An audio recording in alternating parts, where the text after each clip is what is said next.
Hello बच्चों, welcome to Sunil academy. और आज हम पढ़ेंगे बेटा प्रोबेबिलिटी से क्वेश्चन नंबर 2 बेस थ्योरम पे। क्वेश्चन बेस्ड है बेटा, और बेस थ्योरम एग्जाम के लिए बहुत इंपॉर्टेंट है। इसमें से बड़ी बार क्वेश्चन पूछा जाता है। तो आइए बेस थ्योरम को सॉल्व करना सीखें और इस पे बेस प्रॉब्लम कैसे सॉल्व करते हैं बेटा वो भी देखते हैं। तो सबसे पहले बेस थ्योरम का फॉर्मूला क्या है?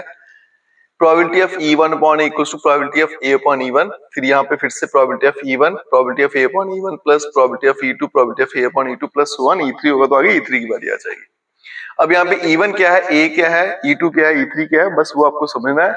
फॉर्मूला में वैल्यू डालनी है और आंसर खुद ब खुद आ जाएंगे। तो पहले स्टेटमेंट पढ़ते हैं आपकी। मेरे पास एक बैग है जिसमें रेड बॉल कितने हैं, 4, ब्लैक भी 4। एक और बैग है जिसमें 2 रेड हैं और 6 ब्लैक है। दोनों में से एक बैग सिलेक्ट किया गया, उसमें से बॉल निकाली गई और वो जो बॉल थी वो रेड कलर की निकली। ठीक है। Find the probability that the ball is drawn from the first bag. क्या प्रोबेबिलिटी है कि बॉल जो है वो फर्स्ट बैग से निकाली गई। अब आप यहाँ पे देख सकते हो बेटा, स्टेटमेंट से आपको पता चलता है कि एक इवेंट यहाँ पे हो चुका है। ठीक है। तो ये कंडीशनल प्रोबेबिलिटी होती है, आपने पढ़ी होगी फर्स्ट एक्सरसाइज में, है ना। तो ये उसी की तरह ही है। तो इसमें क्या होता है, एक इवेंट हो चुका होता है और दूसरा होने की प्रोबेबिलिटी जो मुझे ढूंढनी है। तो इसमें कौन सा इवेंट हो चुका है कि जो बॉल थी वो रेड कलर की निकली। तो जो इवेंट आपका हो चुका है उसको हम क्या बोलेंगे बेटा, ए से डिनोट करेंगे। ठीक है।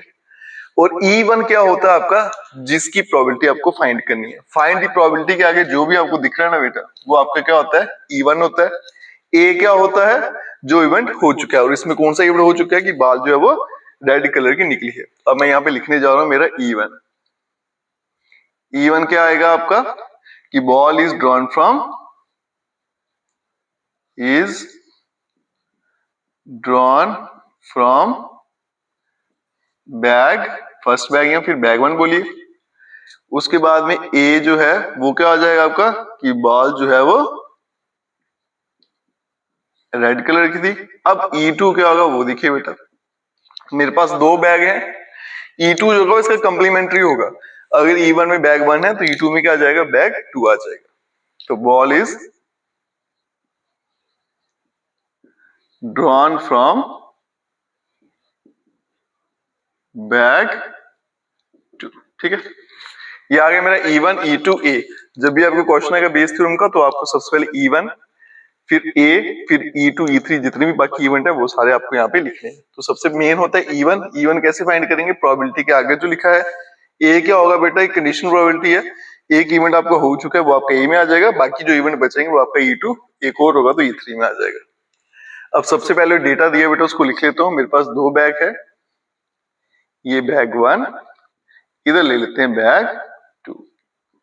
बैग 1 में रेड बॉल जो है वो कितना है, 4। ब्लैक बॉल वो भी 4 है और टोटल जो है वो हो जाएंगे 8। इधर भी चलते हैं बेटा, इधर भी रेड बॉल कितना है, 2 है। ब्लैक जो है 6 है और टोटल कितना हो जाएगा, 8 हो जाएगा। ठीक है। अब देखिए मुझे यहां से क्या क्या फाइंड करना है। सबसे पहले E1 की प्रोबेबिलिटी आपको फाइंड करनी है। E1 का मतलब है कि आपकी बॉल जो है वो बैग 1 से निकला है। तो मेरे पास 2 ही बैग है, उसमें से एक बैग 1 है एक बैग 2 है। तो बैग 1 की प्रोबेबिलिटी क्या हो जाएगी, 1 डिवाइडेड बाय 2। फिर यहाँ पे फाइंड करनी है प्रोबेबिलिटी E2 की। E2 क्या मतलब कि मेरी बॉल जो है वो बैग 2 से निकला है। बैग 2 मेरे पास एक ही है और टोटल कितने हैं, 2, तो 1/2। नेक्स्ट प्रोबेबिलिटी क्या आएगी, A अपॉन E1। इसकी प्रोबेबिलिटी आपको फाइंड करनी है। रीड करेंगे, ए का मतलब रेड बॉल और E1 का मतलब बैग 1, मतलब बैग 1 से रेड बॉल निकालना। तो बैग 1 में रेड बॉल कितना है, 4 है और टोटल कितना है, 8। तो प्रोबेबिलिटी 4/8। फिर आ जाएगा A अपॉन E2। इसको पढ़ते हैं, रेड बॉल बैग 2, बैग 2 से रेड बॉल निकालना। तो रेड बॉल कितने हैं, 2 है, तो इसका प्रोबेबिलिटी क्या आएगा, 2/8। अब चलते हैं फॉर्मूला पे, E1 अपॉन A। सबसे ऊपर क्या लिखना, probability of A upon E1, वो कितना बेटा, 4/8। अब डिवाइड में चलते हैं।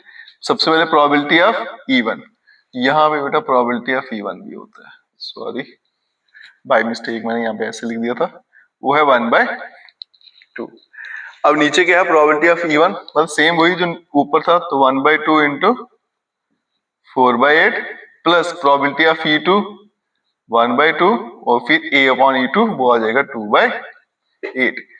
इसको बेटा मैं कट नहीं करूंगा, सीधा सीधा मल्टीप्लाई कर लेता हूँ 4/16, यहाँ पे भी 4/16 प्लस 2/16। मैंने कट इसलिए नहीं किया ताकि मेरा एलसीएम जो है वो सभी में सेम रहे और सिंप्लीफाई आसानी से हो जाए।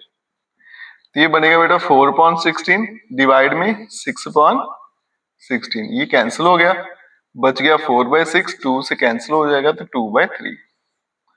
और ये इस क्वेश्चन का आंसर है।